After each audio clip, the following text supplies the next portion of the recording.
ஆயத்தப்படு, ஆயத்தப்படுத்து. ஆயத்தப்படுத்துதலுக்கான வேத வசனங்களை பார்க்கலாம். உங்களுக்குள்ளே அப்படி இருக்கலாகாது. உங்களில் எவனாகிலும் பெரியவனாயிருக்க விரும்பினால் அவன் உங்களுக்கு பணிவிடைக்காரனாயிருக்க கடவன். உங்களில் எவனாகிலும் முதன்மையானவனாயிருக்க விரும்பினால் அவன் உங்களுக்கு ஊழியக்காரனாயிருக்க கடவன்.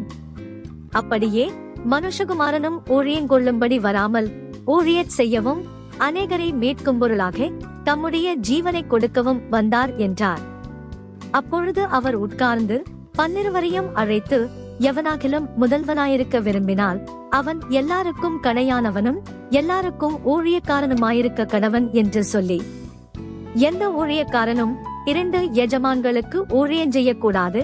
ஒருவரை பகைத்து மற்றவனை சிநேகிப்பான், அல்லது ஒருவரை பற்றிக் கொண்டு மற்றவனை அசட்டை பண்ணுவான். தேவனுக்கும் உலக பொருளுக்கும் ஊழியம் செய்ய உங்களாலே கூடாது என்றார்.